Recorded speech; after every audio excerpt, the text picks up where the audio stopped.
Par là.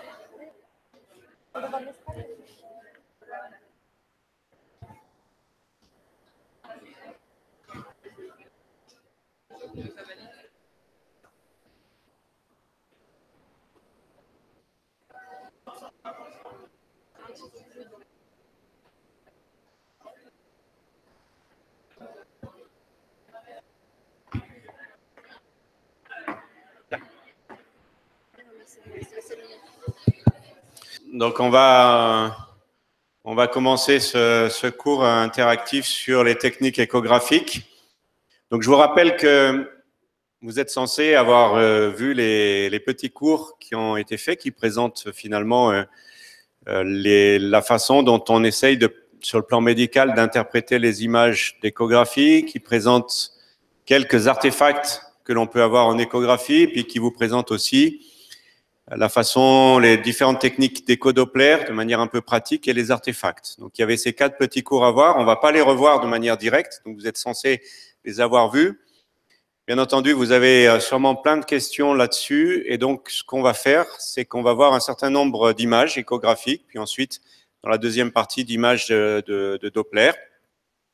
Et puis, vous allez, on va essayer de les interpréter ensemble, voir qu'est-ce qu'on peut en tirer, qu'est-ce qu'elles nous enseignent sur le plan médical et jusqu'où on peut aller dans l'interprétation. OK ? Il y aura donc à ce cours 4 parties qui correspondent finalement aux 4 petits cours que vous avez eus. Je pense que c'est mieux que si vous avez vraiment des questions de fond, on les garde pour la fin de chacune de ces parties. Si les cas qu'on a vus n'y ont pas répondu, à ce moment-là, il y aura un moment pour que vous puissiez poser les questions de fond que vous avez et qu'on essaye d'y répondre au maximum.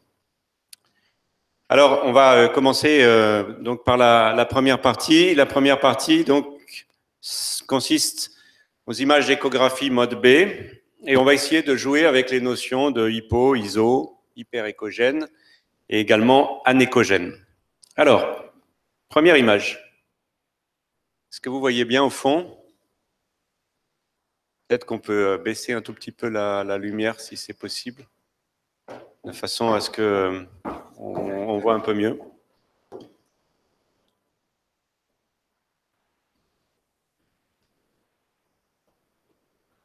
Voilà. Alors, vous allez me dire déjà qu'est-ce que vous voyez comme organe sur cette coupe échographique. Est-ce que vous avez une idée? Oui? Le foie, oui. Et puis? Tu as un micro juste derrière toi. Voilà.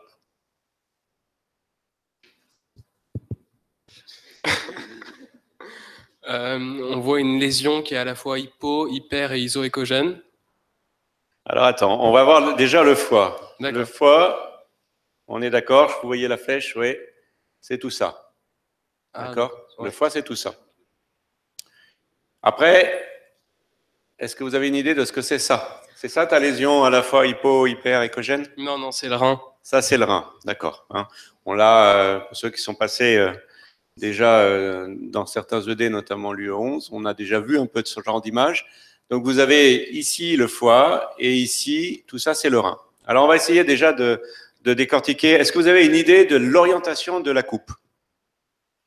Ça, c'est pas facile parce que quand vous voyez l'image, vous voyez pas comment la sonde était posée. Alors, est-ce que c'est plutôt une coupe transversale ou plutôt une coupe longitudinale, donc qui va de haut en bas? Oui. Je dirais transversale. Transversale. Pas de chance. Une chance sur 2, mais non, c'est plutôt une coupe longitudinale. Alors, on reverra notamment pas mal d'images de rein. Ici, vous voyez le rein, c'est un peu comme un haricot. Et là, le haricot, vous l'avez coupé en long. Donc, les reins, hein, je vous rappelle, ils sont positionnés en long de haut en bas. Donc, si on coupe le rein en long, eh ben, c'est forcément qu'on tient la sonde de manière longitudinale, c'est-à-dire qu'on va avoir une image qui va explorer de haut en bas. Alors, en échographie, c'est différent de ce qu'on peut avoir au scanner, par exemple. On a des coupes dans tous les sens, même des obliques. Donc, sûrement, cette coupe, elle a été obtenue c'est un peu un plan qui est intermédiaire entre le plan sagittal et le plan coronal, quelque chose comme ceci à peu près sur l'abdomen. Alors, première chose qui est très importante, c'est l'orientation, d'un point de vue médical, c'est l'orientation des coupes échographiques. Il y a des conventions. Souvent, ces coupes, vous allez voir, elles ont une forme un peu conique, comme ça. Vous voyez, ça, l'image s'écarte vers le bas. Alors pourquoi? Alors pourquoi est-ce qu'on a comme ça une image qui est dite sectorielle, c'est-à-dire qu'on va finalement imager un secteur angulaire et que donc ça va s'écarter. Oui. Parce qu'on a une source ponctuelle? Pardon? C'est parce qu'on a une source ponctuelle? Alors, oui, il y a de ça. Il n'y a pas une source ponctuelle en fait. Il y a plein de transducteurs, hein, mais oui. C'est parce qu'en fait, tout en haut, c'est la sonde, Oui. donc le transducteur, et les ondes sonores, elles vont diffuser dans le milieu et elles vont diffuser sur une zone plus large. C'est ça. Alors, il y a un mot-clé là. Si ça diffuse sur une zone plus large comme ça, c'est...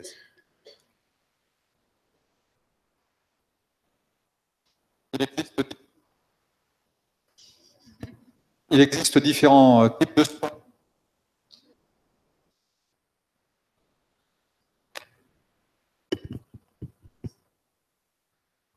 En fait, oui, l'idée là, c'est que vos ultrasons, ils vont avoir une propagation qui est divergente, qui n'est pas linéaire, et donc ça va permettre de forcément, à partir d'une source ponctuelle ou même de plusieurs sources côte à côte, comme sont formées maintenant les sondes actuelles, eh bien, malgré tout, les ultrasons vont partir de manière divergente, et donc vous allez avoir cette forme d'image qui est un peu, vous voyez, qui s'écarte à mesure que l'on va vers le bas de l'image. Alors, évidemment, ça s'écarte à mesure que l'on va vers la profondeur.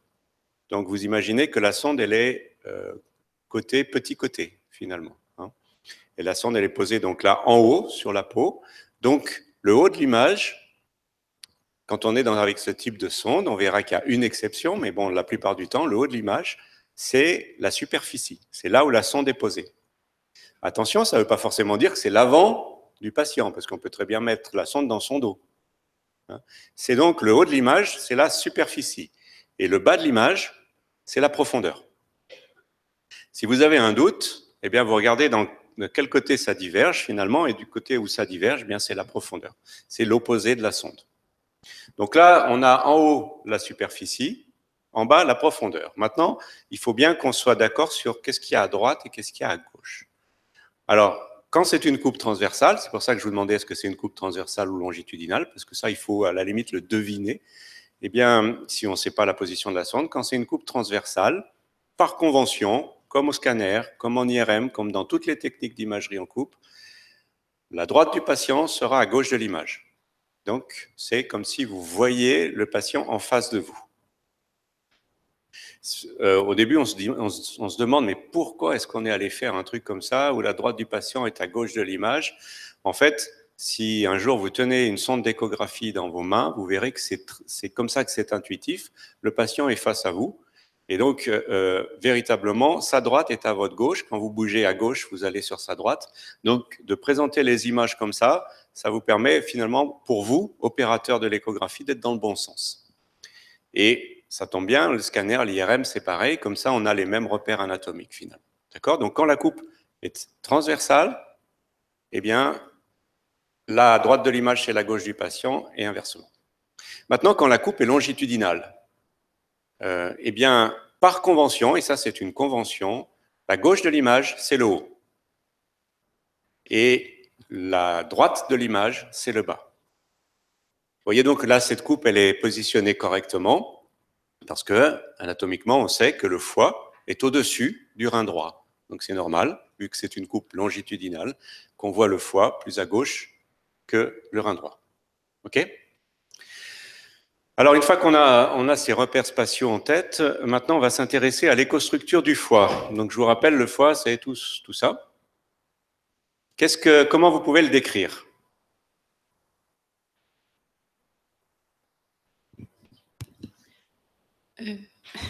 Il a un fin piqueté. Il a un fin piqueté. Oui, ça caractérise les structures des tissus. Oui, donc comment est-ce qu'on appelle ce fin piqueté en échographie? Il est homogène. Homogène. Hein? Alors mettez-vous bien dans l'œil, ici dans l'amphi, les projecteurs nous trahissent un peu, mais vous voyez quand même ce fin piqueté, c'est plus facile sur les écrans d'ordinateur. Et c'est ça qu'on appelle homogène. Là encore, c'est pas intuitif, parce que moi, quand on me dit un tissu homogène, j'imagine que ça va être uniforme, uni. Ça va être une couleur unie. C'est pas ça en échographie, hein, c'est un fin piqueté régulier. C'est ça qui caractérise le milieu homogène. Et l'immense majorité, peut-être tous les organes finalement, ont des tissus homogènes. C'est-à-dire que lorsque le tissu n'est plus homogène, c'est-à-dire lorsque ce piqueté devient irrégulier, eh bien, c'est qu'il se passe un phénomène pathologique. D'accord? Alors, regardez maintenant le rein. Qu'est-ce que vous pouvez en dire du rein? Comment est-ce qu'on va le décrire sur le plan échographique?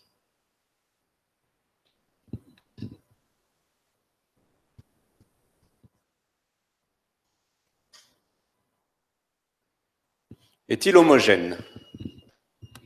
Il est hétérogène avec une zone qui est hyper échogène au centre. Alors, donc effectivement, tu as raison et on peut dire que le rein est hétérogène avec une zone hyper échogène au centre. Je viens de vous dire que les organes normaux étaient homogènes. Alors là, il y a un truc qui ne va pas, à moins que ça soit un rein pathologique, mais non, c'est un rein normal. Alors, qu'est-ce qui se passe en fait? Eh bien, ce rein, il a deux parties, chacune étant homogène. Vous avez d'abord la partie, vous voyez, périphérique, là, en gros la coque du haricot, hein, et ça correspond anatomiquement au parenchyme rénal, c'est-à-dire la somme du cortex et de la médulaire. Et puis vous avez à l'intérieur du haricot ce qu'on appelle le sinus du rein, qui lui est hyperéchogène. Alors attention, on a dit le rein, il a une zone hypoéchogène et il a une zone hyperéchogène. Est-ce que c'est tout à fait juste de mentionner les choses comme ça?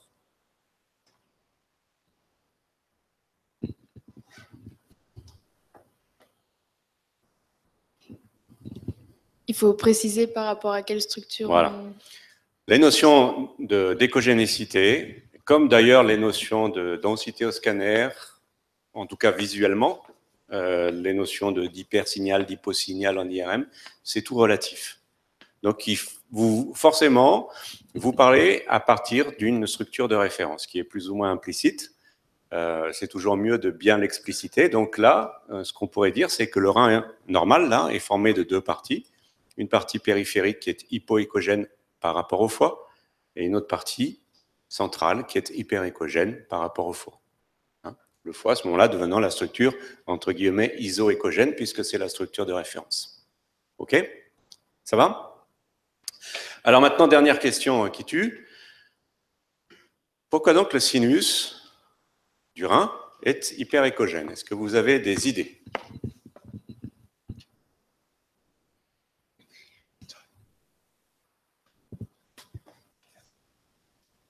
Oui, au fond, Marc.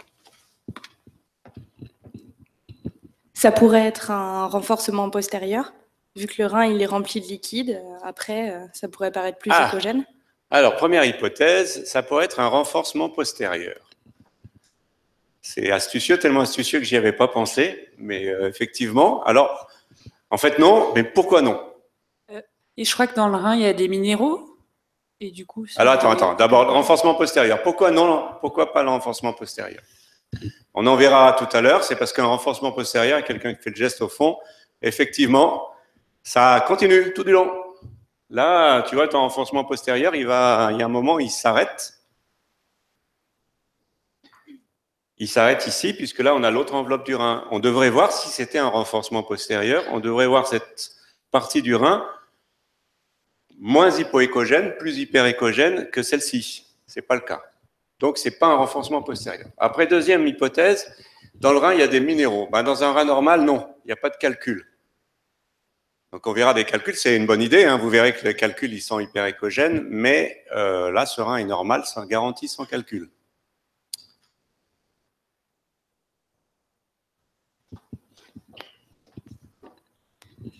C'est juste que le rein, enfin le parenchyme du rein et le sinus, ils ont peut-être pas la même composition et du coup ils renvoient plus ou moins bien les ondes. Certes, certes, on s'approche. Mais alors, quelle composition peut faire que le sinus soit hyperéchogène? Je vous pose cette question parce qu'intuitivement, si vous avez en tête une coupe histologique du rein, finalement, le tissu rénal, c'est le parenchyme, c'est ce qui est hypoéchogène. C'est ça qui est dense, qui est du tissu. Le sinus, il y a un peu de graisse, il y a des vaisseaux, il y a un peu de voie excrétrice, c'est beaucoup plus lâche. Donc intuitivement, on s'attendrait à ce que le parenchyme soit hyperéchogène et le sinus plutôt hypoéchogène, parce que c'est du tissu beaucoup plus lâche finalement. Alors pourquoi est-ce que c'est l'inverse? C'est important ça, parce que je pense qu'il faut bien que vous compreniez comment il faut interpréter ces choses.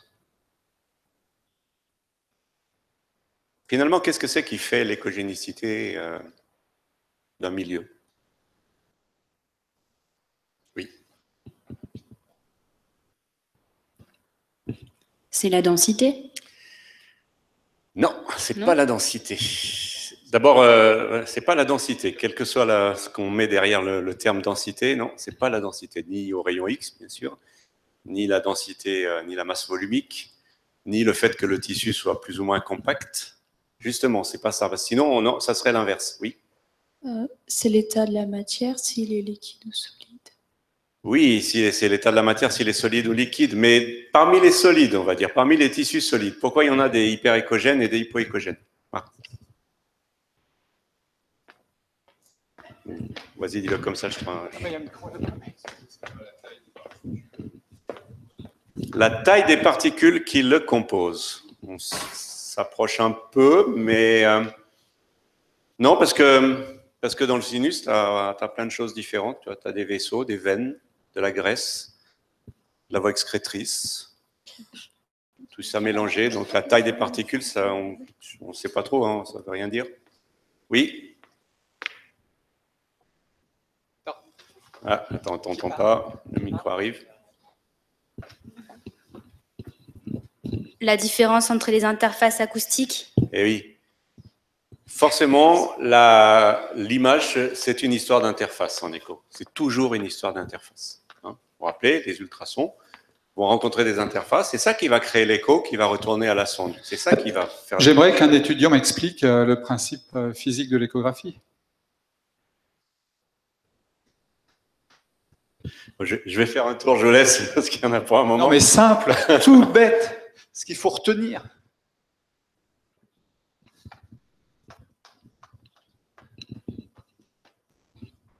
On envoie un ultrason avec une onde sonore, un rayon incident, et à chaque fois qu'il y a une interface, donc une différence entre deux milieux qui n'ont pas la même conduction des sons, finalement, il y a une partie qui va être réfléchie et une partie qui va être transmise. Donc on a un transducteur qui reçoit le rayon réfléchi, et selon les propriétés du milieu, l'ultrason, il est plus ou moins bien réfléchi. Voilà. Donc, juste, je voulais corriger 2-3 petits points. L'ultrason n'est pas une onde sonore, c'est une onde acoustique qui est au-dessus des ondes sonores. Hein, on ne le perçoit pas avec notre oreille. Et puis... c'est pas un rayon non plus. C'est pas un rayon non plus. C'est une onde mécanique. Et puis, deuxièmement, l'interface, on la caractérise aussi par la différence d'impédance. Voilà, ça, ce sont les termes qu'il faut retenir en échographie. Et ce qui est important, c'est qu'effectivement, cette onde ultrasonore se propage dans l'organisme et va être réfléchie par des structures qui n'ont pas la même impédance. Et donc, en fonction de l'impédance, l'onde ultrasonore sera plus ou moins réfléchie. Mais c'est ce que tu as dit. C'est important de bien comprendre ça parce qu'une interface, quand on dit interface dans notre tête, on pense barrière. Et en fait, c'est faux parce qu'une interface, c'est une différence d'impédance acoustique entre deux milieux. Imaginez que vous ayez deux tissus qui aient la même impédance acoustique, mais qui histologiquement soient très différents. Même visuellement, quand vous faites une coupe anatomique, vous voyez une différence. En écho, vous ne verrez pas de différence. Pas de différence acoustique, pas d'interface. À l'inverse, vous pouvez avoir des choses très proches, qui vous paraissent très proches, mais qui ont une impédance acoustique très différente. Et là, en échographie, ça va faire des interfaces importantes. D'accord? Alors, la question du début, c'était pourquoi est-ce que le sinus rénal, il est plus échogène que le parenchyme, alors que anatomiquement, c'est un tissu beaucoup plus lâche et beaucoup moins dense, pas en termes de masse volumique, mais en termes de beaucoup moins compact que le parenchyme. Eh bien, c'est parce qu'il est beaucoup plus hétérogène. Il y a plein de choses dans le sinus du rein. Et s'il y a plein de choses différentes, vous avez plein de raisons d'avoir des différences d'impédance acoustique, et donc, vous avez plein de raisons que ça soit hyperéchogène. D'accord? Donc, il faut bien vous déconnecter dans votre esprit le côté, on va dire, compact d'un tissu avec le côté échogène. J'avais juste une question pour compléter éventuellement ça. Ici, là, ce trait blanc, qu'est-ce que c'est?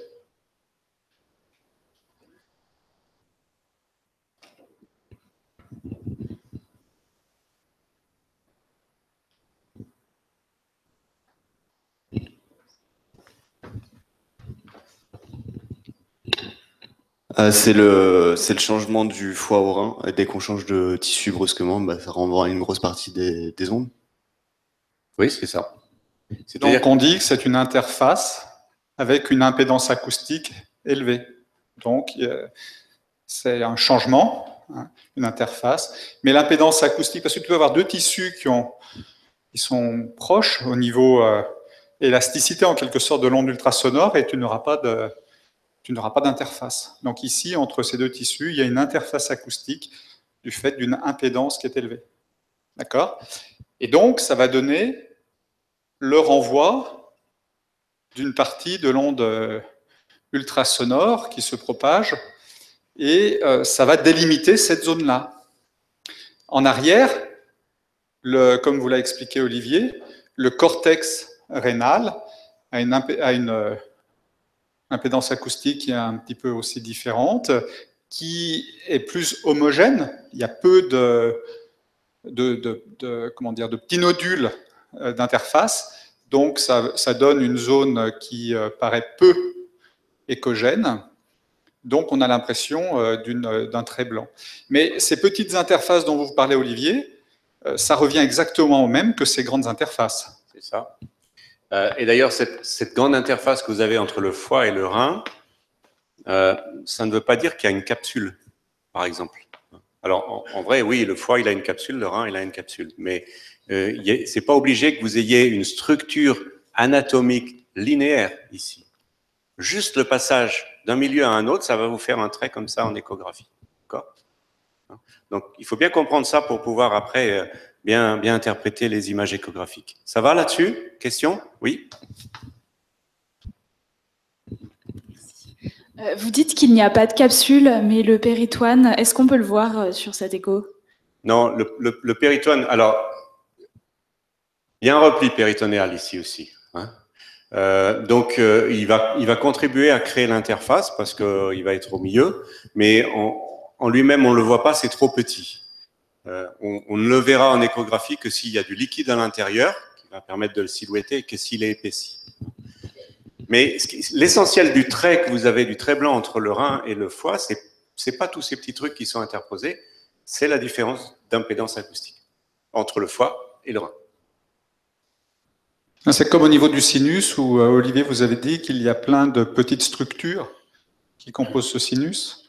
Donc il y a de l'hétérogénéité, mais on ne voit pas ces petites structures. Globalement, ça donne une structure hyperéchogène, mais on ne voit pas les différentes structures qui le composent. Ça va? Alors, on passe à l'image suivante. Alors, c'est quoi l'organe? C'est le foie. OK. Ici, on a une coupe transversale du foie. Donc, vous vous repérez, et je peux même vous dire qu'elle est faite par devant. Donc, du coup, le haut de l'image, vu que la sonde est devant, c'est l'avant. Le bas de l'image, vu que la sonde est devant, c'est l'arrière. Et puis, vu que c'est une coupe transversale, à droite de l'image, c'est la gauche du patient, et inversement. Juste, excuse-moi, je t'interromps, si tu me le permets. Oui. En haut de l'image, qu'est-ce que l'on voit tout en haut de l'image? Comment on fait une échographie?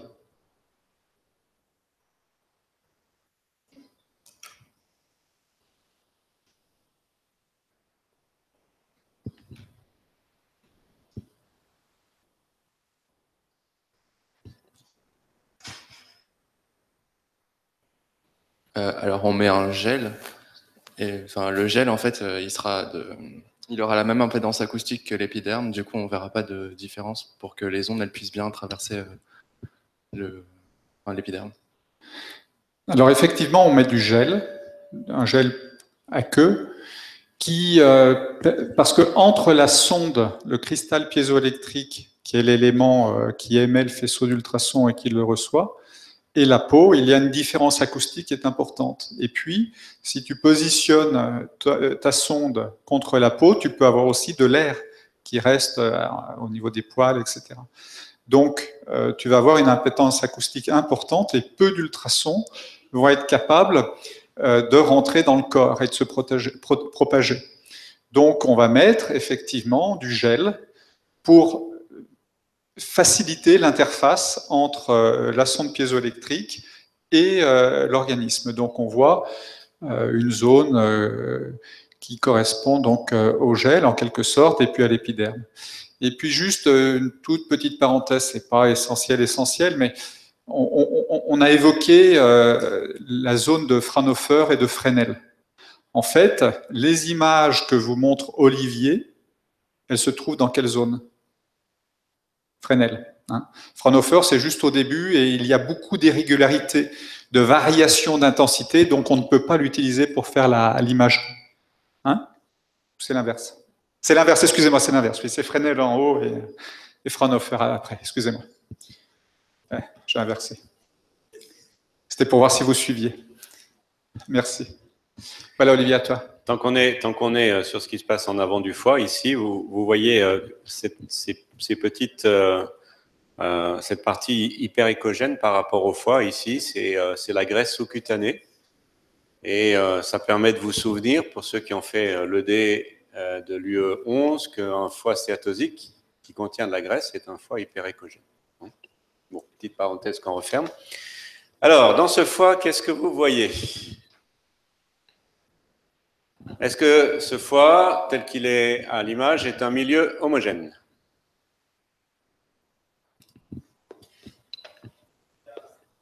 Essayez de l'allumer, le micro, comme ça évite de...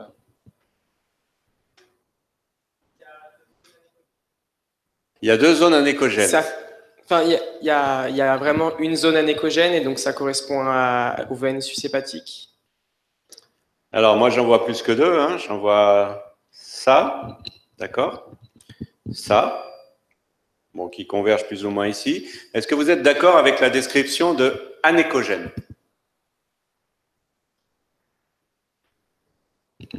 Ça veut dire quoi, anéchogène? Question bête.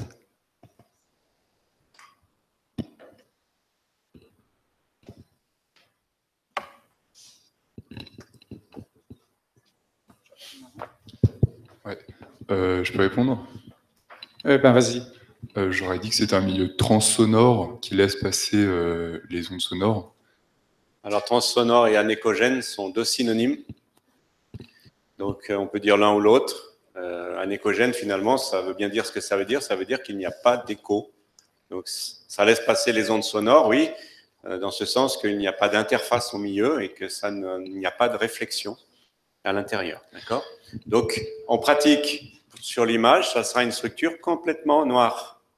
À bien faire la différence avec hypoéchogène, où là, vous avez quand même des interfaces, moins que dans la structure de référence, mais vous en avez quand même.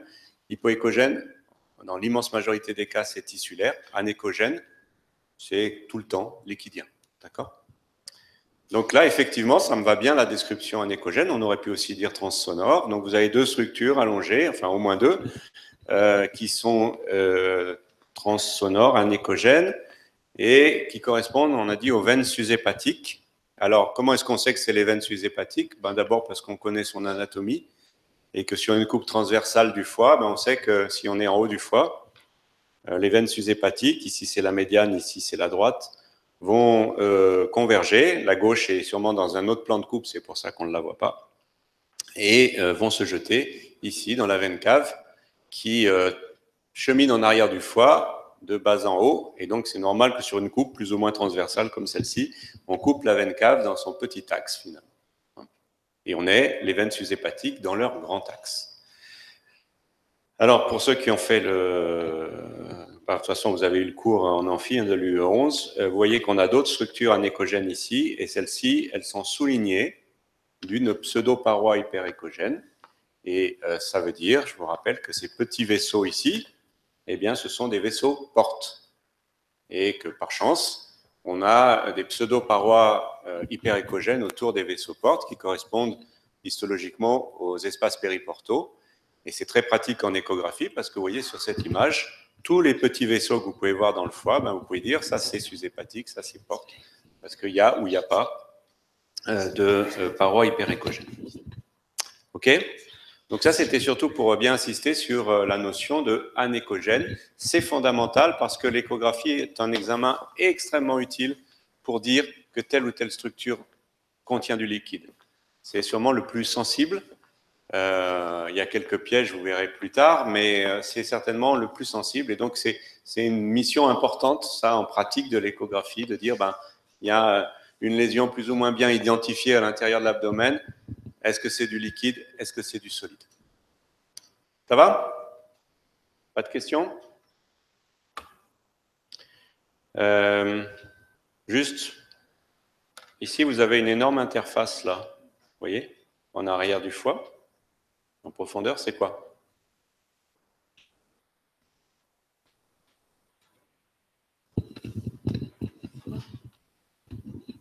Est-ce que ce ne serait pas tous les muscles qui sont paroi derrière, quoi? Tous les muscles qui sont par là-bas derrière le foie. Non, la paroi arrière, quoi. La paroi, non, on n'est pas encore à la paroi abdominale postérieure.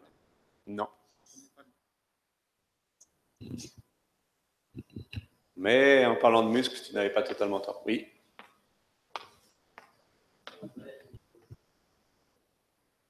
Le bas de la coupole diaphragmatique, oui. Si vous vous rappelez l'anatomie, hein, le diaphragme, la coupole diaphragmatique, elle enveloppe le foie et elle passe derrière.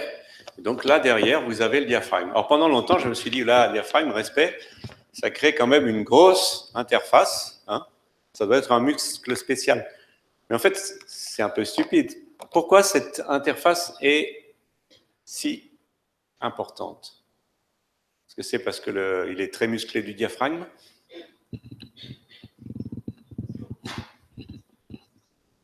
Oui.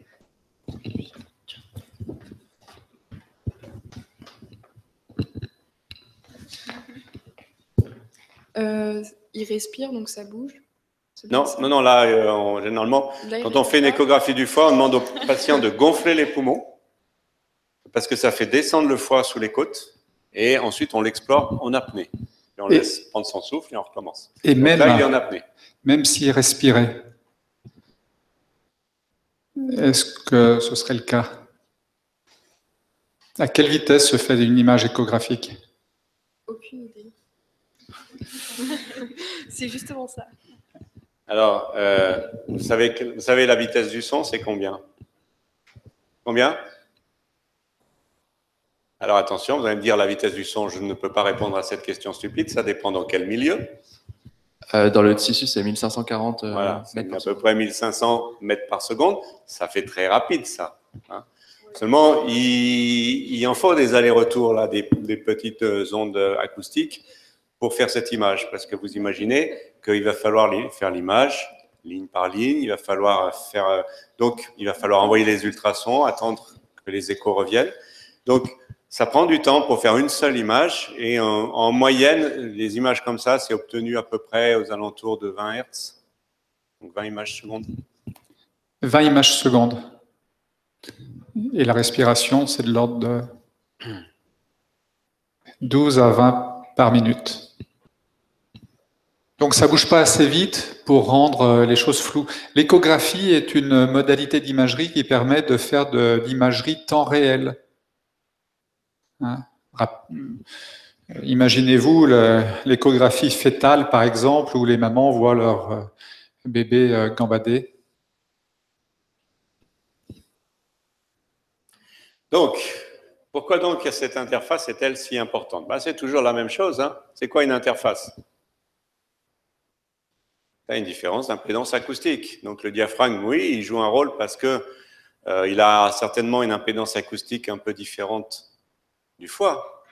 Mais c'est quoi l'impédance acoustique majeure là? Oui. C'est ce qu'il y a derrière le diaphragme. Oui. Donc l'air, parce que qu'est-ce qu'il y a derrière le diaphragme? Rappelez-vous, vous avez le diaphragme, et en arrière, si vous faites une coupe anatomique transversale du foie, là, sa partie haute, puisqu'on a la convergence des veines sous-hépatiques, eh bien, en arrière, vous avez le cul-de-sac pulmonaire. Donc, en arrière, vous avez de l'air. Et l'air, ça correspond à tout ça. Tout ce truc bizarre qu'on voit ici, d'accord? En fait, vous avez une interface qui est majeure, puisque l'impédance acoustique de l'air, ben, c'est pas terrible. Donc, cette impédance majeure fait que le entre guillemets diaphragme, et vous verrez dans plein de livres d'échographie, on vous dit que ça c'est le diaphragme. C'est vrai, mais c'est un peu faux aussi, parce que c'est en fait l'interface créée entre les tissus mous que sont le foie et le diaphragme d'un côté et l'air pulmonaire de l'autre. Je rebondis là-dessus pour renforcer ce message-là. L'échographie pulmonaire, ça ne se réalise pas vraiment. Et pour réaliser une échographie cardiaque, on va passer par ce que l'on appelle des fenêtres acoustiques, où il n'y a pas de tissu pulmonaire entre le cœur et la sonde. Parce que si vous avez du poumon entre le cœur et la sonde, vous ne verrez rien.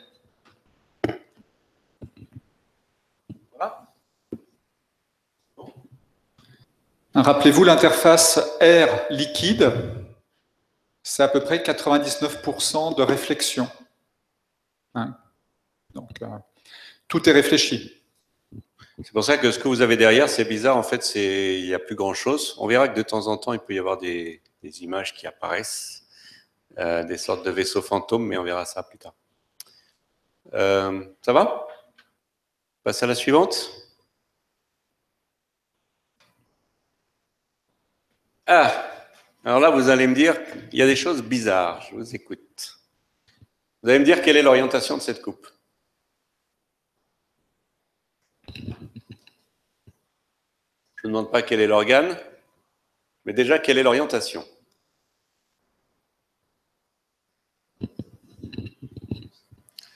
Ou plus exactement, où est la sonde? En haut, en bas, à droite, à gauche? En bas. En bas. Pourquoi? On voit le petit arc. Voilà, vous avez l'arc là, et puis surtout, vous voyez que, alors, c'est zoomé, j'aurais pas dû en fait, mais vous voyez que vous avez le secteur qui part de bas vers le haut. Ça s'écarte vers le haut cette fois-ci. Donc cette fois-ci, la sonde est en bas. Alors ça, c'est une convention. Généralement, on met la sonde en haut de l'image, même si où qu'elle ait été appliquée sur la peau. Il y a une exception, c'est l'échographie endocavitaire. Donc ça, c'est une échographie endorectale de la prostate. Donc ce que vous voyez là, c'est une prostate. Et donc, la sonde est dans le rectum. Et là, c'est pareil, la logique, c'est que l'opérateur qui fait l'examen ait les images dans le bon sens pour lui. Eh bien, c'est beaucoup plus intuitif, quand on fait une échographie endocavitaire, d'avoir l'image inversée, c'est-à-dire d'avoir la sonde en bas. Parce que c'est ce qui se passe, la sonde, elle est proche de soi, en fait. Donc voilà, donc là, vous avez, vous voyez, le secteur part vers le haut, donc vous avez un faisceau qui est divergent, tout pareil. Simplement, cette fois-ci, c'est divergent de bas en haut. Alors, c'est une coupe transversale de la prostate, donc les deux autres côtés ne changent pas, c'est-à-dire que la droite de l'image est la gauche du patient, et vice-versa.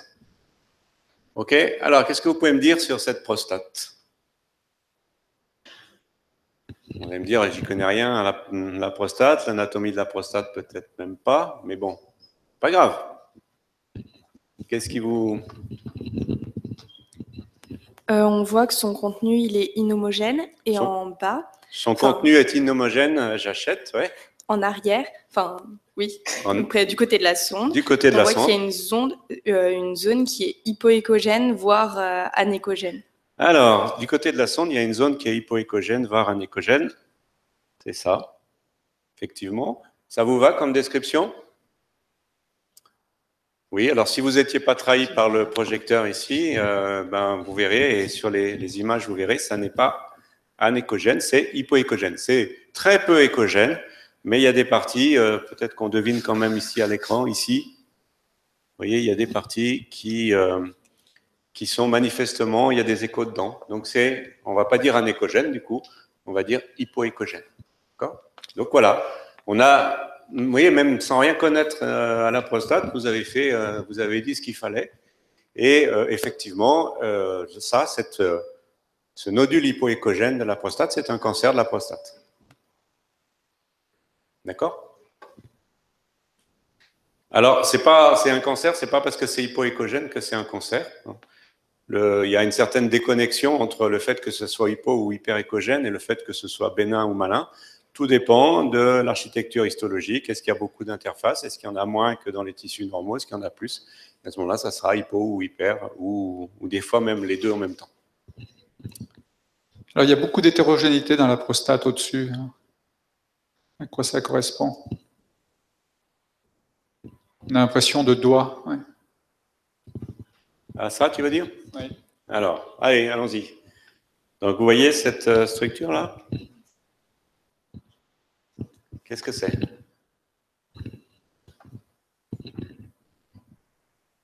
C'est compliqué parce que... Mais bon, allez-y, on y va. Ça pourrait être des calcifications et du coup, derrière, on ne voit plus rien et ça fait des contenus hypoécogènes derrière la calcification. Alors, oui, c'est ça, hein. Bravo. Vous avez, mais on va faire un pas en arrière. On ne va pas parler de calcification. Tu as raison, c'est des calcifications. Mais ce qu'on va pouvoir dire, c'est que vous voyez ici, vous avez une interface qui est relativement importante. Et il se trouve que derrière, on voit que juste à l'aplomb, dans le sens de propagation des ultrasons, encore une fois, ils vont du bas vers le haut sur cette image, et bien juste à l'aplomb, vous avez une espèce de traînée qui est beaucoup plus hypoécogène que le reste. Et comment ça s'appelle ça? Quand quasiment tout est arrêté par une interface, et derrière vous avez une traînée comme ça, beaucoup plus hypoécogène. C'est un cône d'ombre? Ça s'appelle un cône d'ombre. Voilà. Alors, vous verrez que là, la calcification, puisque c'en est une, elle n'est pas très, très importante. Donc, le cône d'ombre, il n'est pas complet. Mais vous verrez, on va en voir des cas où vous avez un arrêt complet des ultrasons, ce qui fait que derrière, vous avez un trait noir, parce qu'il n'y a plus d'ultrasons, plus d'images. D'accord? Et donc, un cône d'ombre, ça peut être beaucoup plus marqué que ça. La plupart du temps, on a l'habitude de voir les cônes d'ombre allant vers le bas de l'image, parce que les ultrasons viennent d'en haut. Ici, il y a un piège, les ultrasons viennent d'en bas, donc logiquement, le cône d'ombre, il est au-delà, donc il est plutôt vers le haut de l'image. Ça va? Alors, je ne sais pas si on voit très bien. Est-ce que vous devinez ici? Est-ce que quelqu'un a une idée de ce que c'est, ça? Tout en haut? C'est la vessie, hein, vous voyez, c'est Qu'est-ce qui s'est passé dans votre tête pour dire c'est la vessie? C'est anécogène, donc c'est du liquide. Qu'est-ce qu'il y a comme liquide dans la région? Ben, la vessie. Voilà. OK. Effectivement, c'est cette plage anécogène, c'est un peu d'urine dans la vessie. Ça va? Allez.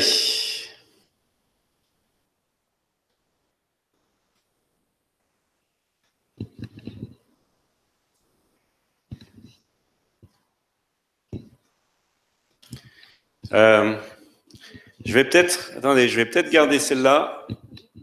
Je vais voir juste celle qui est après. Ah, non plus. Hop, hop, hop. Bon, bah si, on va garder ça. Allez. Donc, il y a des choses sur lesquelles on passera, on verra plus tard. Alors, est-ce que vous avez une idée des organes en jeu ici? Facile. Le foie et le rein. Voilà. C'est une coupe transversale ou une coupe longitudinale? Facile. Vous voyez le rein, il est dans son grand axe. L'haricot est coupé. Oui. C'est longitudinal. Alors maintenant, est-ce qu'il y a une anomalie? On peut voir au pôle supérieur du rein une zone hyperécogène. Alors, c'est intéressant ce qu'elle a dit. Elle a dit il y a une zone hyperécogène au pôle supérieur du Rhin. Est-ce que vous êtes d'accord avec toute cette phrase?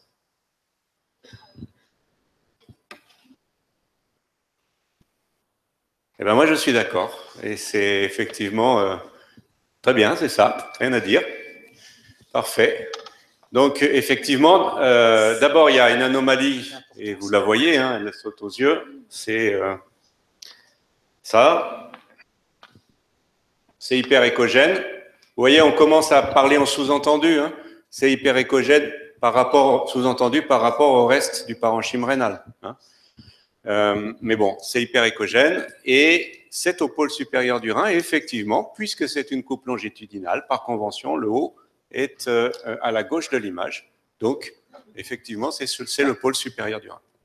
OK? Qu'est-ce qu'on peut dire d'autre? Pas grand-chose, vous avez tout dit. Il y a peut-être juste un...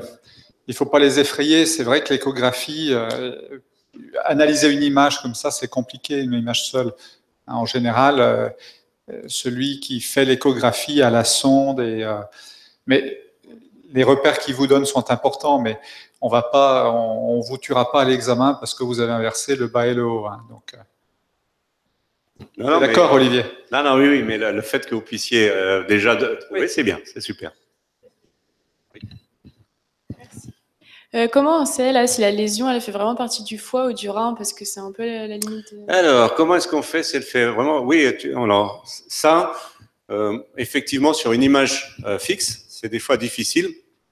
Dans la vraie vie, on va bouger la sonde un peu comme ça. Donc, on va finalement balayer le foie et le rein.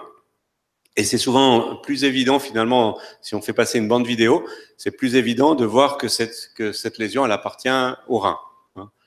Donc là, mais si je dessinais le contour qui est un peu flou, ici, eh bien le rein, vous voyez, ça vient comme ça, tac, tac, tac, et ça passe ici et là. Hop, pardon, je vais appuyer.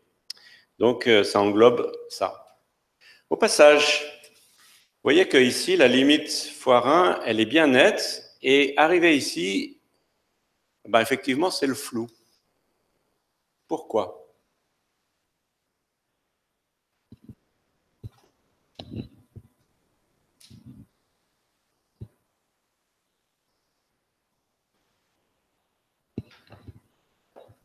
Je suis pas sûre, mais comme on arrive en face, on a déjà passé une fois l'interface et du coup, comme ça revient dans l'autre sens, ben, on la repasse pas. Alors, c'est pas une question de la passer une fois ou plusieurs fois. Si tu passes plusieurs interfaces, tu auras plusieurs traits. Mais il y a une histoire avec le en face, ouais. On peut formuler ça. On n'en est pas loin.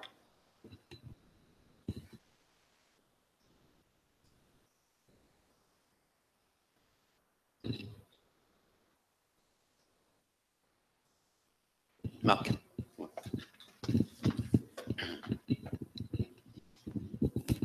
La structure, elle devient parallèle aux ondes. Du coup, ça. on voit plus La limite entre le foie et le rein devient finalement dans l'axe de propagation de l'onde ultrasonore. Et du coup, il n'y a plus d'interface. Plus d'interface, pas d'image. Et c'est pour ça qu'à cet endroit-là, vous avez une limite qui est floue, surtout sur cette image mobile, vous avez une limite qui est floue entre le foie et le rein. OK?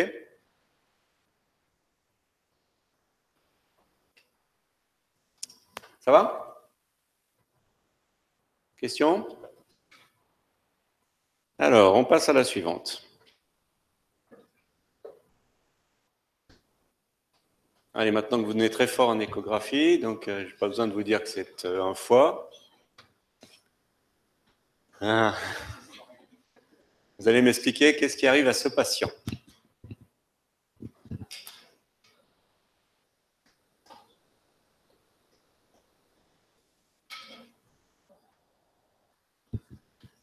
Alors, pourquoi est-ce que vous avez... pourquoi c'est pas un foie? Pourquoi c'était bizarre?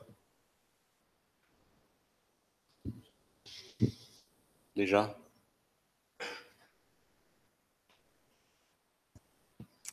Qu'est-ce qui vous choque dans ce foie? Oui, au fond. Donc, tout à l'opposé.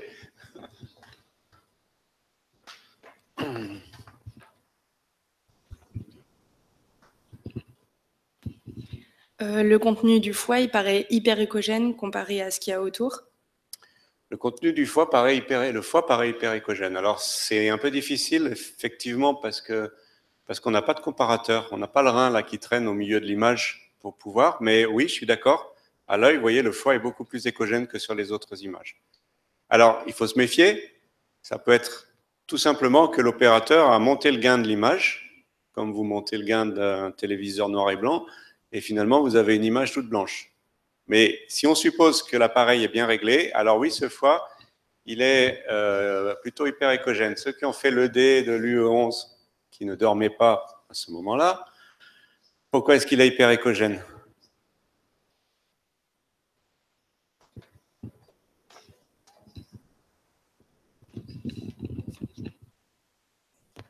Il y a une surélévation du coup de la couleur et c'est signe du foie stéatosique. C'est une stéatose hépatique, effectivement.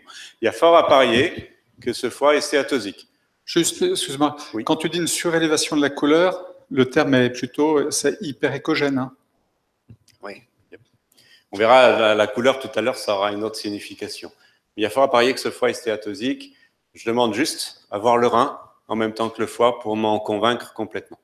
Puisque normalement, rappelez-vous, le foie, rein légèrement plus hypoécogène que le foie, mais pas quand il y a une stéatose, la différence est vraiment énorme. Mais tout à l'heure, tu avais dit que sur les premières interfaces, la graisse, etc., nous permettait aussi de régler l'œil par rapport à la... C'est un autre argument. Vous voyez que là, par rapport à la graisse, le foie, il est, allez, je ne sais pas comment il faut dire, mais presque pareil. Hein, d'accord?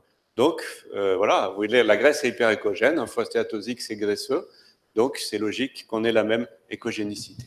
Je voulais juste t'interrompre 2 minutes. Tu as utilisé le terme de gain. Je voulais être sûr que les étudiants puissent m'expliquer ce qu'est le gain.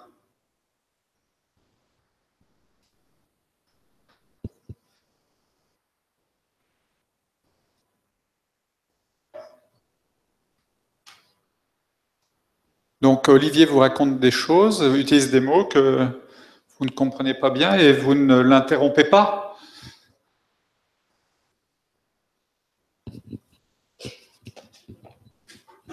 Je suis pas très sûre, mais le gain, c'est quand on augmente la fréquence des... Non. Pour augmenter la fréquence, il faut changer de sonde. Là-bas, il y a un micro. Vous pouvez faire passer le micro, s'il vous plaît?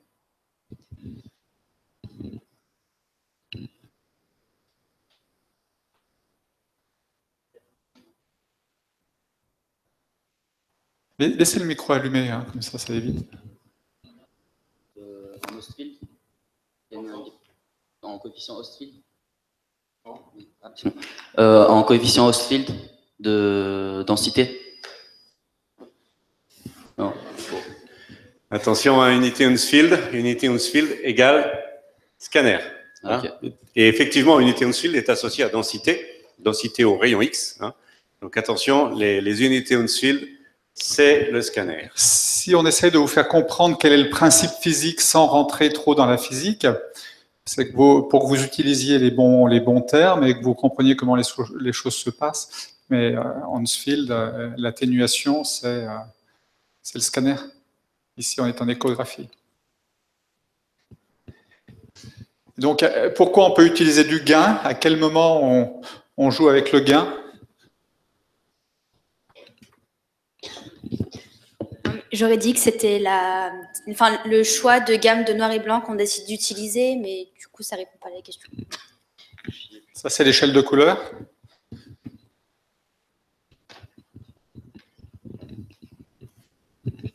Ce ne serait pas le nombre d'ondes et la fréquence minimale d'ondes qu'on va percevoir au niveau du récepteur. Si on augmente la fréquence minimale, on va recevoir toutes les ondes. Donc l'image va devenir blanche au bout d'un moment. Je suis pas sûr d'avoir compris ce que tu dis, parce que le terme de fréquence, c'est la fréquence de l'onde acoustique, c'est quoi?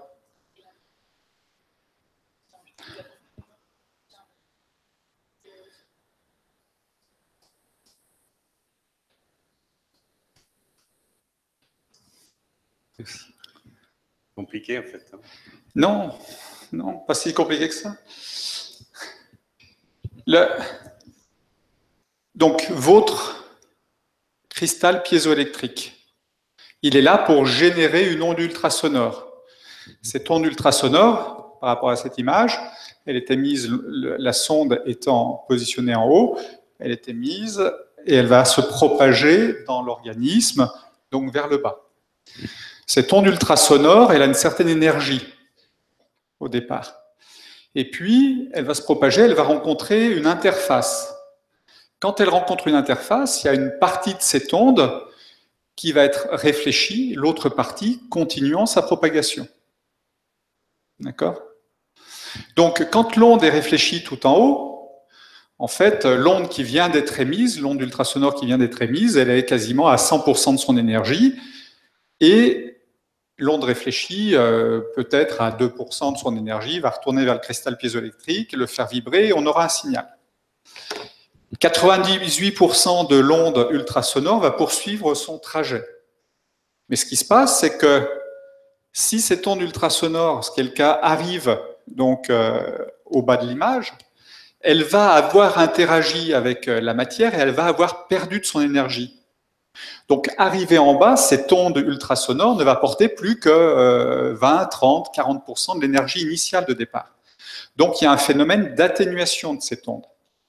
Donc, cette onde ultrasonore se propage de la sonde vers le bas, elle arrive en bas de l'image, elle a déjà perdu à peu près 50, 60, 70% de son énergie. Et puis, il va falloir, s'il y a une interface acoustique, qu'elle remonte. Donc, elle va faire 2 fois le chemin. Donc, elle va perdre encore de l'énergie. Donc, arriver vers la sonde, ça va représenter une quantité d'énergie très, très faible. D'accord? Donc, l'interface acoustique peut ne pas être vue. Si l'atténuation de l'onde ultrasonore est importante, comme il faut faire l'aller et le retour, à l'aller, cette onde acoustique a perdu déjà d'énergie, au retour, elle en perd encore, l'onde réfléchie repère de l'énergie, et donc elle peut ne pas stimuler le cristal piézoélectrique. Et si elle a suffisamment d'énergie pour stimuler le cristal piézoélectrique va peu vibrer parce qu'il y a peu d'énergie. Et donc l'interface va paraître comme étant faible, alors qu'elle peut être forte. Et si elle apparaît faible, c'est parce qu'il y avait peu d'énergie qui est arrivée à la sonde, du fait de l'atténuation. Donc le gain, la correction du gain, c'est fait pour corriger cette atténuation en fonction de la profondeur. Est-ce que c'est clair?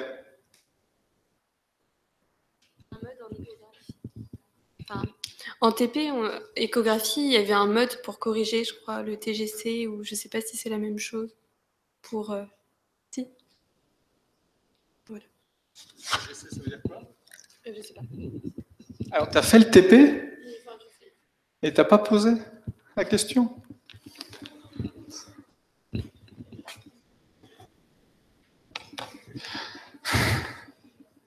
C'est des oisillons hein, à qui on donne la béquille. Ouais, on ne peut pas penser à toutes les questions tout de suite. Non, c'est vrai. Mais... Oui, c'est ça. La correction que vous appliquez en TP, c'est le Time Gain Correction, TGC. Oui, avec mon beautiful French accent. Merci de le reconnaître. C'est ce qui corrige justement de la perte d'atténuation liée à l'aller-retour. Et vous avez sur le MOOC des simulateurs d'échographie et vous avez la possibilité de jouer justement avec l'atténuation de l'onde acoustique, voir quels sont les paramètres qui interviennent dans l'atténuation de l'acoustique, de l'onde acoustique et l'effet de la correction. Quel est le paramètre principal dans l'atténuation d'une onde acoustique ultrasonore, mais acoustique en général? Imaginez, il y a le haka des All Blacks ce soir au Parc OL. Bon, c'est pas très sonore, mais un concert au Parc OL, quels sont les sons que vous allez percevoir et ceux que vous n'allez pas percevoir? Et pourquoi?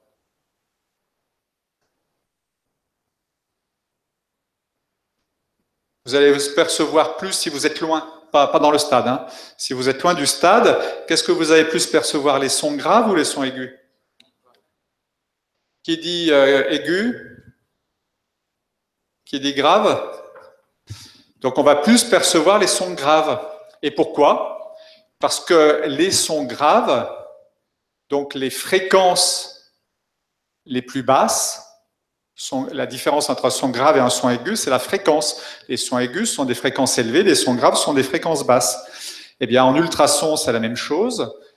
Plus la fréquence est élevée, plus l'atténuation est importante. Et c'est la raison pour laquelle, Olivier vous en a pas parlé, mais on peut en toucher deux mots. Ici, ce sont des sondes de quelle fréquence que tu vas utiliser pour faire ces images échographiques?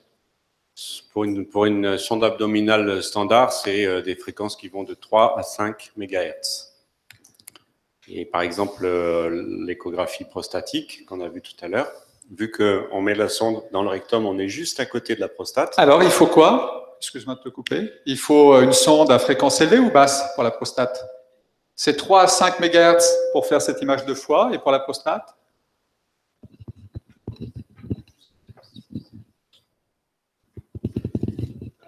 On utilise des fréquences élevées parce que comme on va être proche, on n'aura pas beaucoup d'atténuation. Voilà, donc pour la prostate, c'est en gros de 5 à 12 MHz. Et pour la peau ou l'œil, on peut utiliser des sondes avec des fréquences de l'ordre de 20 MHz.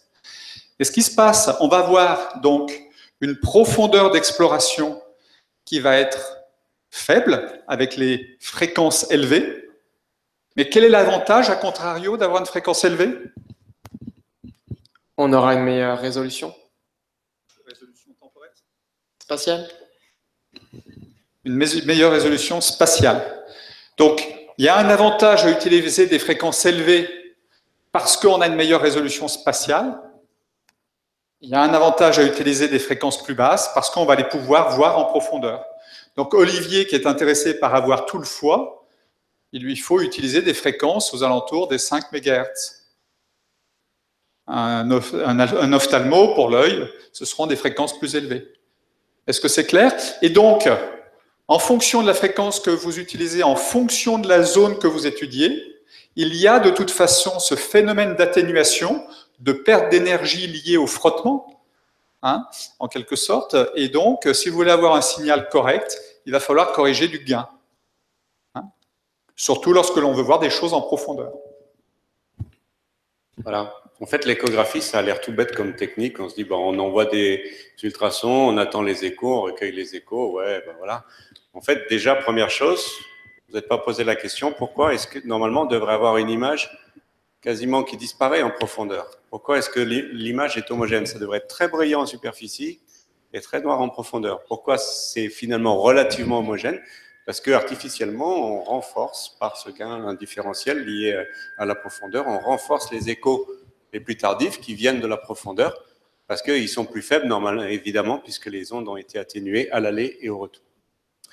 Il y a une deuxième chose qui fait qu'on ne pense pas, là, vous allez voir que l'écho, c'est finalement assez fin, c'est poussé comme technologie. Bon, là, on a un foie stéatosique, ok?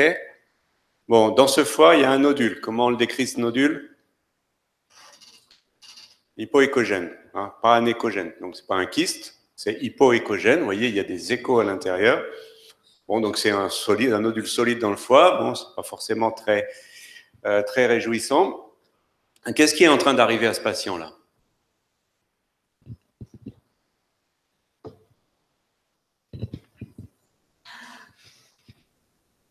Mister Téléphone. Je sais pas.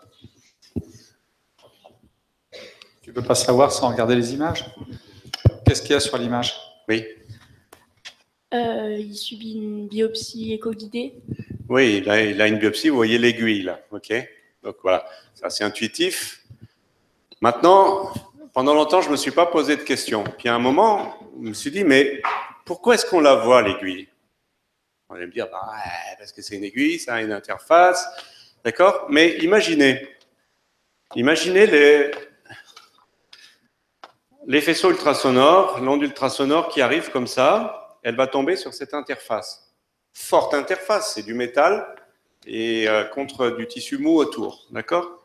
Comment est-ce que va se faire la réflexion?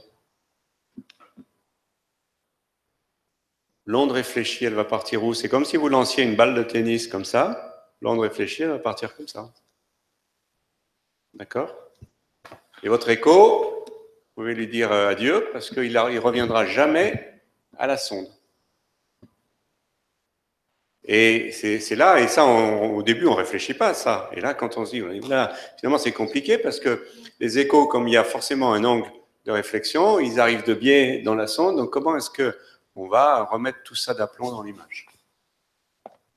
Alors, pour ce qui est des aiguilles, j'ai compris ça il n'y a pas si longtemps, finalement, parce que les constructeurs, ils viennent tous, quand ils ont des aiguilles, nous dire, les représentants, ah ben, mon aiguille, elle a un métal dépoli, voilà, c'est bien mieux que celle du concurrent, machin.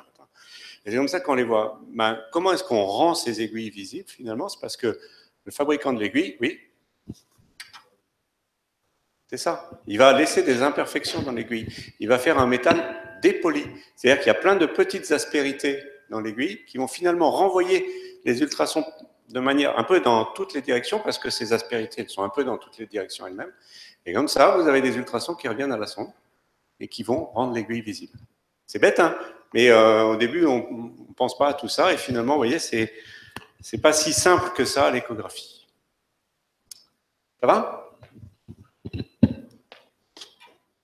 Alors, on va se faire... on arrive au bout de... Je crois, si je n'ai pas fait de bêtises, oui, au bout de ce petit chapitre. Donc, on fait un petit QCM. La notion d'écogénicité est relative. Oui. Les tissus normaux sont généralement homogènes en échographie. Oui. Un milieu liquidien est généralement hypoécogène. Oh, la bonne blague et le gros piège. Un milieu hyperécogène est généralement tissulaire. Oui, plutôt oui. Les tumeurs hyperécogènes sont bénignes. Non, c'est déconnecté. Hein, donc, ça nous donne... A, B, D. OK? Ça va? Alors, sur cette partie, question?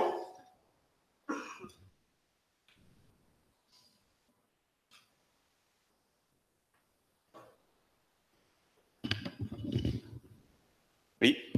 Juste une question par rapport à la notion de quelque chose qui est anéchogène. En soi, c'est absolu, c'est pas relatif, non? Oui, c'est vrai. Tu as raison, c'est absolu. Il n'y a pas d'écho. Point. Final. D'accord. Ouais. Du coup, l'item, il est quand même juste. Oui. Ouais, je sais. C'est juste. Tu peux m'emmener au tribunal, tu gagneras sur cet item. Parce qu'effectivement, la notion de anéchogène, on peut dire qu'elle est absolue.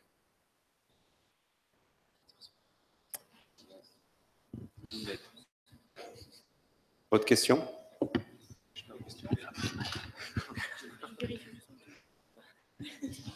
Non, tout ce que vous avez toujours voulu demander à propos de l'échographie sans jamais oser? Non? Bon, alors on a... Oui?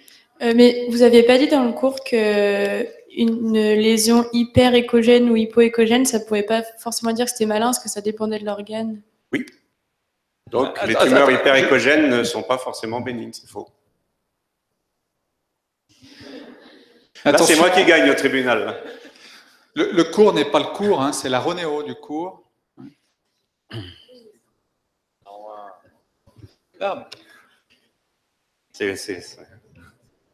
Les ronéistes font du bon boulot. Je ne suis pas vraiment d'accord avec la logique de Ronéo, parce qu'il me semble qu'il est important que vous appreniez à prendre des notes, mais c'est malgré tout relatif. Hein. Alors, je vous propose qu'on passe au deuxième chapitre. On fera une petite pause après ce deuxième chapitre. Pour rester dans l'écho mode B, et on va voir quelques artefacts qu'il est important que vous connaissiez. Alors, celui-là, allez, ça va vite. C'est un rein, coupe longitudinale.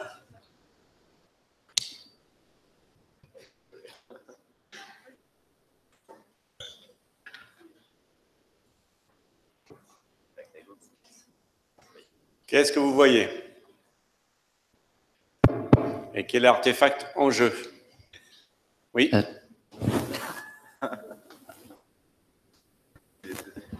Merci. Il y a un cône d'ombre postérieur. Il y a un cône d'ombre postérieur. Je achète cette notion qui naît où? Dans quelle partie du rein? En haut. Oui, il est en haut, d'accord, mais dans quelle partie anatomique? Parenchyme, sinus? Dans le sinus. Dans le sinus, d'accord. Est-ce que vous voyez l'image qui est à l'origine de ce cône d'ombre?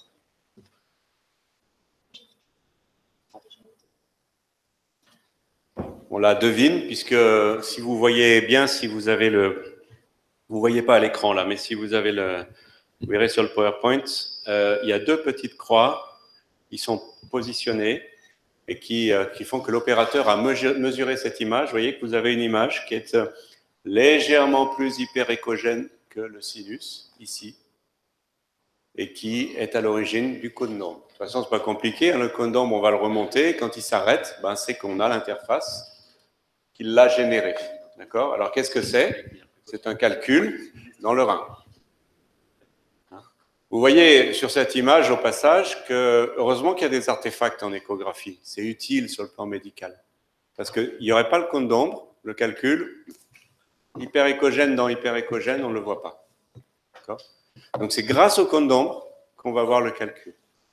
Et ce que n'ont pas compris les constructeurs qui, de plus en plus, essayent de supprimer tous les artefacts possibles en échographie. Donc maintenant, ils arrivent tous avec des modes où l'image comme ça, on va aussi faire des images en tirant de manière oblique pour supprimer les cônes d'ombre. Puis après, on fait la superposition de tout ça. Mais, alors oui, ça donne une belle image sans artefact, mais d'un point de vue médical, elle est moins informative. Ce qu'il faut que vous compreniez là, de ce que vient de dire Olivier, c'est qu'on a vu que la propagation de l'onde acoustique, c'est 1540 mètres secondes, donc ça va très vite. Donc en fait, avec l'électronique qui s'est améliorée, le traitement informatique, les constructeurs sont capables de fabriquer plusieurs images et de les combiner pour faire de l'échographie même temps réel. Ça va tellement vite qu'ils peuvent associer plusieurs images pour n'en faire qu'une et que vous ayez l'impression que l'image soit en continu. Il y a une chose à laquelle les constructeurs ne peuvent rien et à laquelle les informaticiens ne peuvent rien, c'est la vitesse du son. Et on s'aperçoit que maintenant, la limite des techniques échographiques, c'est ça. Et qu'on ne peut pas faire en sorte que le son aille plus vite. Et on verra dans le Doppler, certaines applications sont maintenant limitées parce qu'on ne peut pas aller plus vite que la musique. Il faut que les échos aient le temps, enfin les ultrasons aient le temps de descendre, les échos de remonter. Et on est obligé de se plier à ça. Juste, pourquoi il y a une zone d'ombre à gauche? Elle est due à quoi? Alors, où est-ce que tu as vu une zone d'ombre? Ça. D'accord? Alors, effectivement, il y a un cône d'ombre, on pourrait dire ici, hein. C'est un équivalent de cône d'ombre. On remonte et on arrive où? À la surface, presque. On arrive à la surface. Donc ça, qu'est-ce que c'est? C'est juste tout simplement un défaut de contact de la sonde avec la peau. Ce qui fait que là, il y a moins de gel. Là, l'opérateur n'a pas appuyé de manière homogène sur toute la sonde. Et donc, il y a un moment, il y a un défaut de contact et vous avez presque plus d'image parce que à l'interface sonde-peau, finalement, tout est renvoyé dans la sonde. OK? Alors, on passe vite maintenant parce qu'on... Allez. Qu'est-ce que vous voyez ici? Alors, je vous aide un petit peu. Bon, enfin, ça, vous avez deviné. Ça, vous voyez, reconnaissez l'écostructure assez caractéristique d'un foie normal. Celui-là, il n'est pas stéatosique. C'est une coupe longitudinale. Oui? Oui? C'est au niveau de la vésicule biliaire, non? Voilà. Donc, la vésicule, ça... Alors, pourquoi c'est la vésicule? Bah, c'est anéchogène. Qu'est-ce qui s'est passé dans ta tête pour dire que ça, c'était la vésicule? C'est anéchogène. C'est anéchogène. C'est sous le foie, rappelez-vous. C'est une coupe longitudinale, donc le haut est ici, le bas est ici. Quelle est la poche de liquide normale que l'on a sous le foie? La vésicule biliaire. D'accord? Alors, qu'est-ce qu'il y a dans cette vésicule? Oui. On voit deux cônes d'ombre, donc on peut imaginer que c'est de calcul... On voit des cônes d'ombre, on ne voit pas que des cônes d'ombre. Tu vois quoi aussi? On voit des cônes d'ombre ici. Ici. Et on voit des particules hyperéchogènes au niveau de la vésicule. Et vous voyez des structures là qui sont hyperéchogènes. On peut supposer que c'est des calculs calciques. Voilà. Alors, vous voyez, tout à l'heure, le calcul rénal, on ne le voyait pas bien. Là, le calcul dans la vésicule, on le voit très bien. Pourquoi?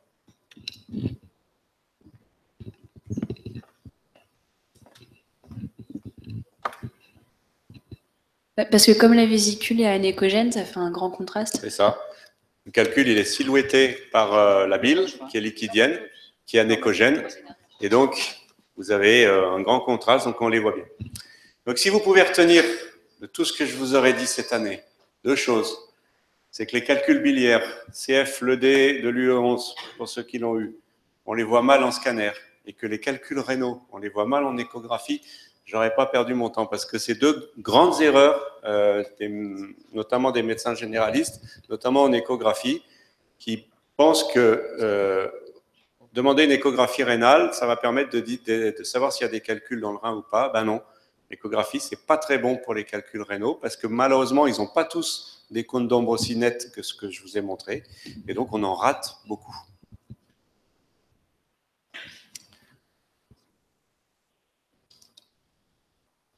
Ah! Un moment que je l'attendais, celui-là. Alors, je vous écoute. Coupe a priori transversale du foie. Bon, j'en sais rien. Ouais, allez, on va dire transversale. Oui, là, Marc Alba.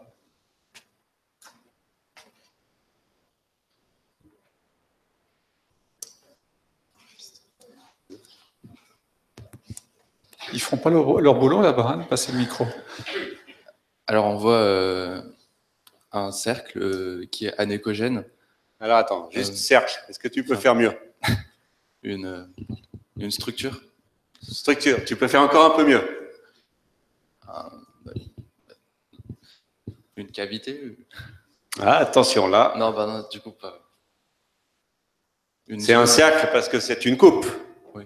Mais si on était sur une imagerie de volume, ça serait quoi?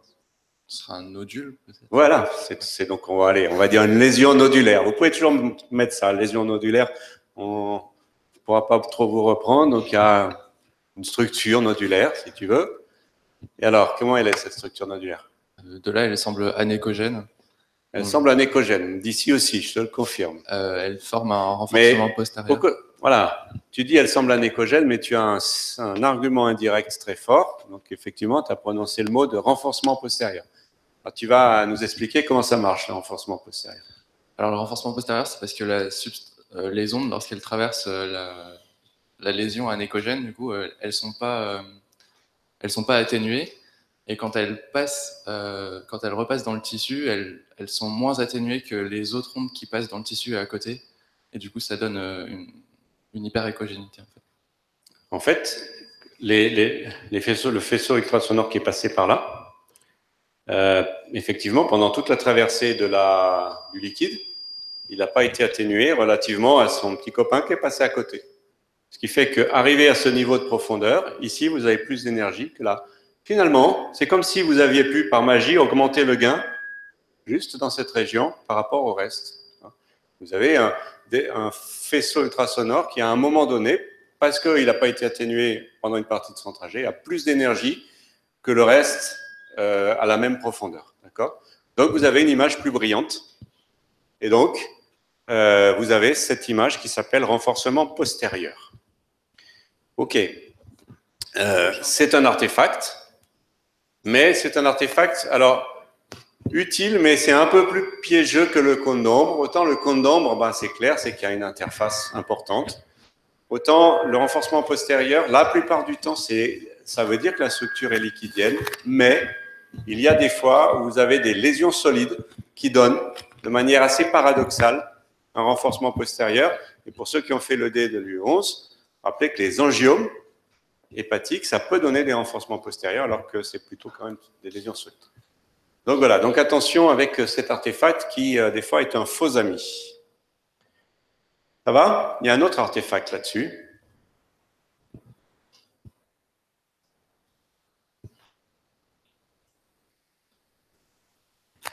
Vous allez m'expliquer, regardez, vous avez un cône d'ombre ici. Pas moi qui invente, hein, il y a un cône d'ombre, hein. Ce n'est pas juste le bord du renforcement postérieur, parce que vous voyez que même par rapport à ici, c'est plus sombre. Vous avez un cône d'ombre ici, vous en avez un autre qui est plus difficile à voir, là. Qu'est-ce que c'est? Je crois que quand on a une sphère, ça peut être une artère par exemple, mais là c'est un nodule. En fait, ça dépend des célérités à l'intérieur de la sphère et à l'extérieur dans le tissu. Et ce qui fait que le faisceau d'ondes, quand il arrive, il va converger. Quand il arrive tangentiellement au bord. Et il y en a d'autres qui vont, ceux qui sont tangentiels mais juste à côté de la structure, vont passer tout droit. Donc ce qui fait qu'il y a une zone où on ne verra pas les rayons. On ne verra pas les... On aura... On sent que tu choisis tes mots. Hein. Tu dis là, là, là. Effectivement, c'est en gros, c'est ça l'idée. Comment ça s'appelle ce sonnet? Je ne sais plus si je l'ai dit dans les petits cours, mais c'est un cône de réfraction. Peu importe, l'idée, elle est là. Il y a un mot important que tu n'as pas prononcé quand même. Hein. C'est toujours le même mot en échographie, c'est celui d'interface. Qu'est-ce que finalement, comment il est créé ce cône de réfraction? Parce que vous avez une interface entre deux milieux, le foie d'un côté, du liquide de l'autre, avec une impédance acoustique très différente, mais en plus que les ultrasons passent tangentiellement à cette interface, vont juste la frôler, et assez pour être... vous savez, quand vous avez une interface, qu'est-ce qui se passe finalement quand vous avez une interface? Il y a une partie qui est réfléchie, et le reste...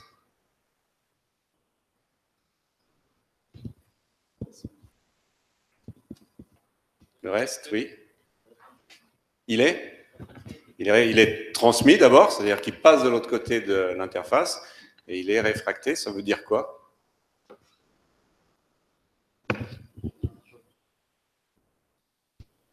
Il y a un changement dans la trajectoire du rayon dû à la différence de densité? Ah, ça partait bien. Attention, il y a un changement dans la trajectoire. Dû à l'impédance. Mais en même temps, l'impédance, c'est pas lié à la masse volumique? Ouais, mais si tu prends densité, alors je veux bien à ce moment-là, tu parles de masse volumique, parce oui, que oui. Si on est en écho, si on est en imagerie, densité, c'est implicitement densité au rayon X d'abord. Ensuite, la masse volumique des tissus mous est la même à peu près pour tout le monde, donc c'est pas ça qui fait la différence. Ce qui fait la différence, c'est qu'il y a un milieu il y a une impédance acoustique qui va être différente. C'est une forme d'élasticité aux ondes ultrasonores, aux ondes sonores. Plus qu'une densité, retenez que c'est une plus ou moins grande facilité de se déformer par rapport à l'onde sonore, l'onde ultrasonore. Donc en gros, c'est ça, hein, quand vous avez, ça passe tangentiellement, eh bien vous allez avoir un changement de direction, soit en dedans, soit en dehors. Hein. Et là, en fait, les faisceaux l'onde ultrasonore va être réfractée en dedans, parce que le liquide est dans la sphère et que le solide est autour. Et à ce moment-là, à l'aplomb de l'interface, vu que tous les faisceaux changent de direction, il n'y a plus d'image, enfin il n'y a plus d'ultrasons, il n'y a plus d'ultrasons, il n'y a plus d'image, et donc vous avez ce cône de réfraction. Alors là, c'est un artefact qui n'est pas utile en soi, mais qu'il faut savoir reconnaître pour éviter d'aller dire, je ne sais pas, tiens, c'est calcifié juste sur ce bord latéral du kyste, ou je ne sais pas quoi. C'est pas un cône d'ombre lié à une hyper-réflexion des ultrasons, c'est simplement lié à un changement de direction de la partie transmise. Ça va?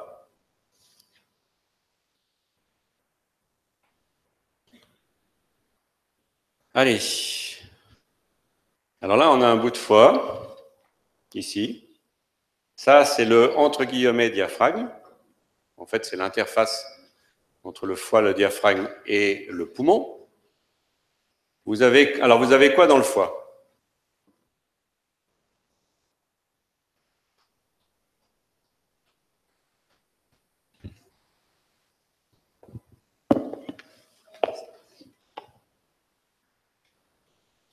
Qu'est-ce que vous avez dans le foie?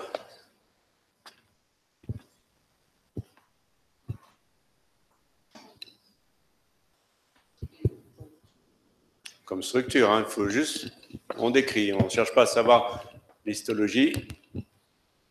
On voit un nodule qui est hyper échogène. On voit un nodule qui est hyper échogène ici. D'accord? Cachette. voyez un autre nodule. C'est l'artefact en miroir, non? Non. Avant, dans le foie, il y a autre chose. Un nodule hypoécogène? Hypo?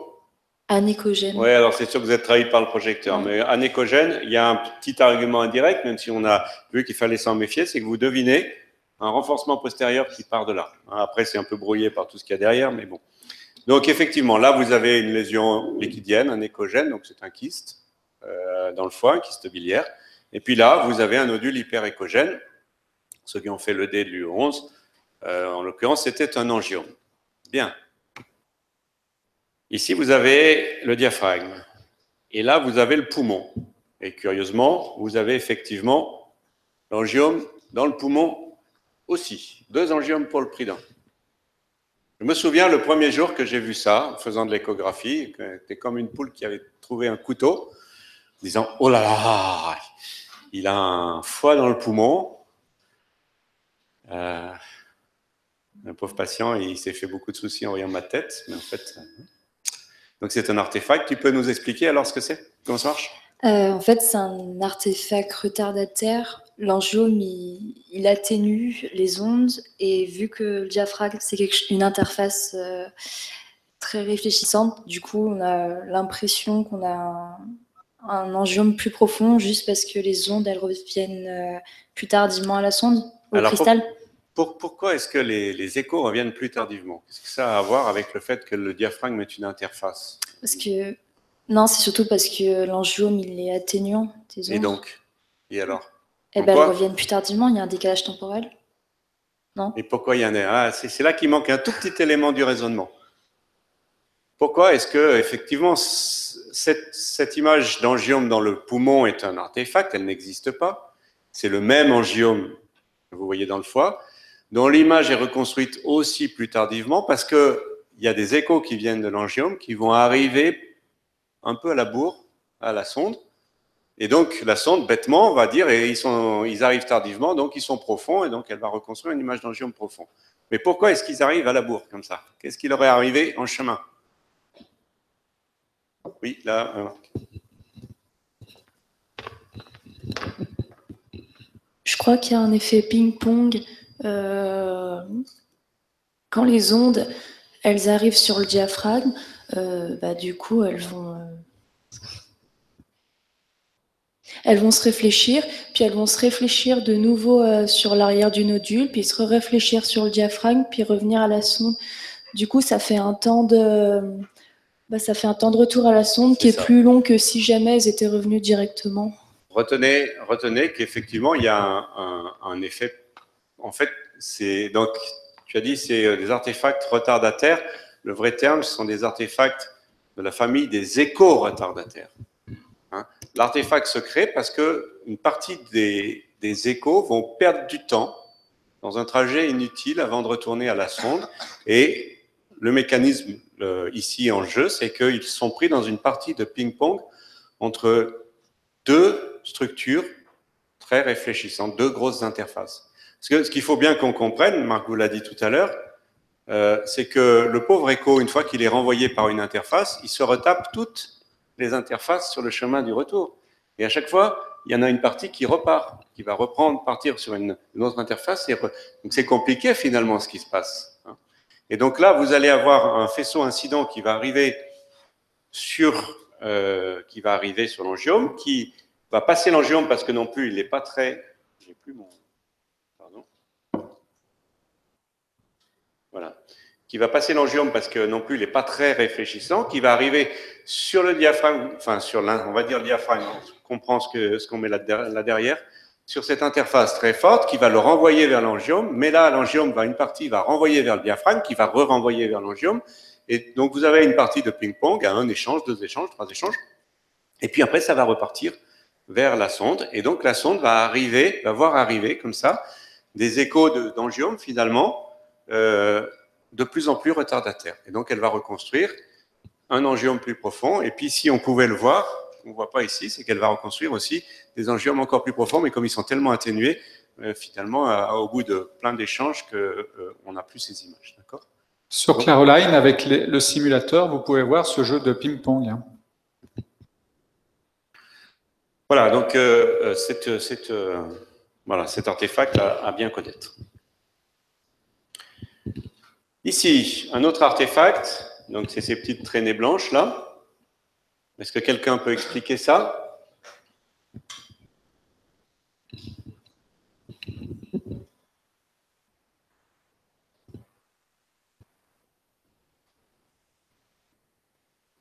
Oui.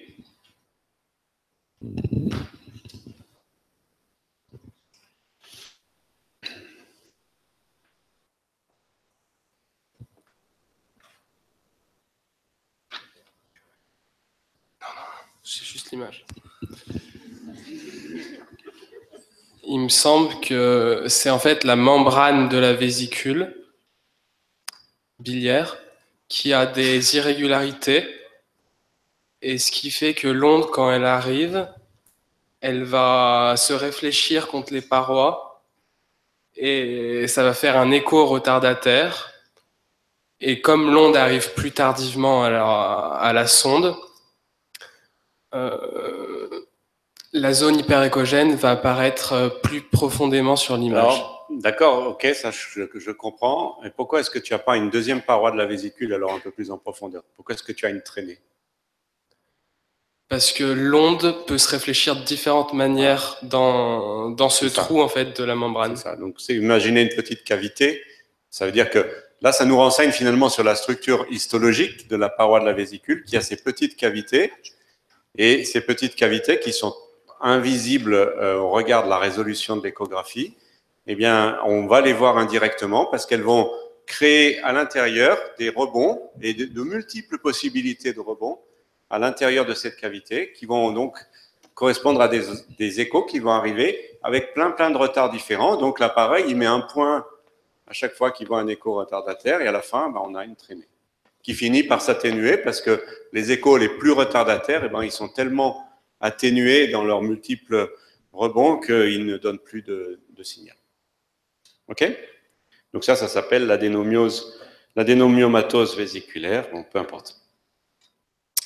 Alors voilà pour des questions sur ces artefacts. Non, c'est compris les mécanismes principaux?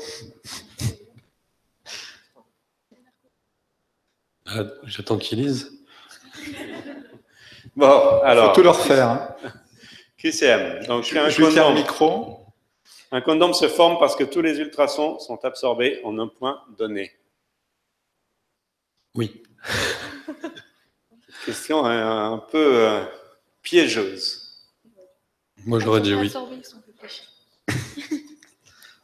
Tu aurais dit oui. Qui n'est pas d'accord? On joue un peu sur les mots, là.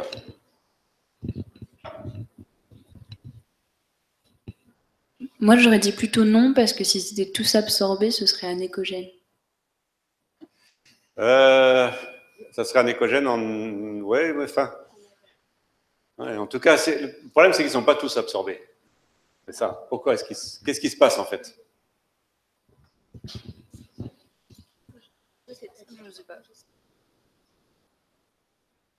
Pourquoi est-ce qu'il n'y a plus d'ultrasons derrière? Ils ne sont pas absorbés. On joue sur les mots, hein, mais...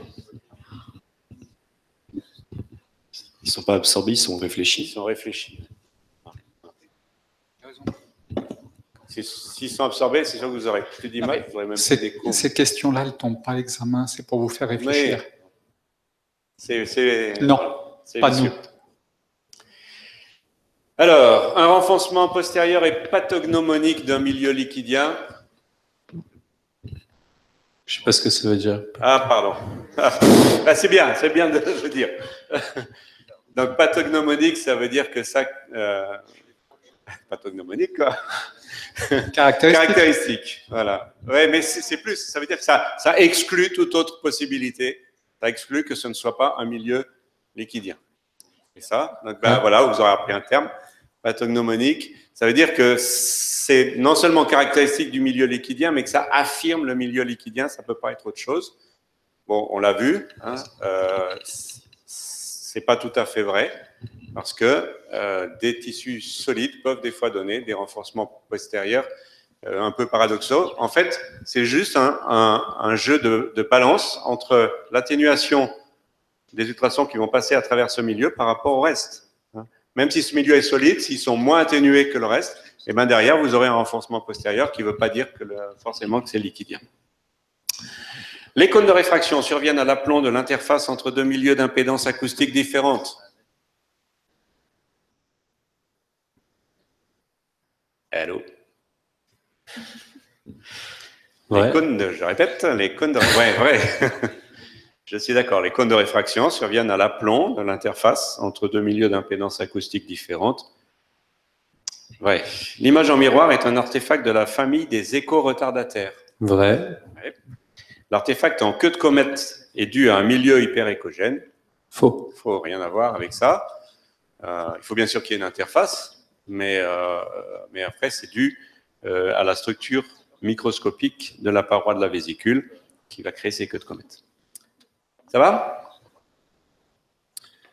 Peut-être que 5 minutes de pause seraient les bienvenues pour faire retomber la température des moteurs. Donc, on se retrouve à -10 précise.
Tu veux que je te coach sur?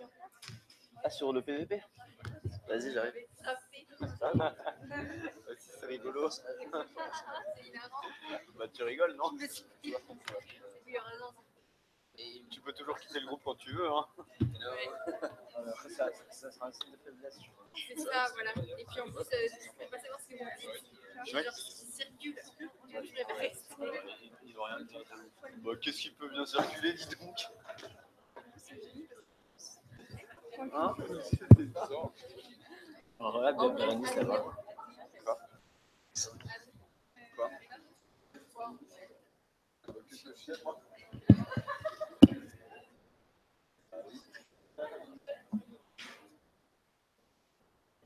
Moi, je crois que je fais.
Bah là, je suis content de une question.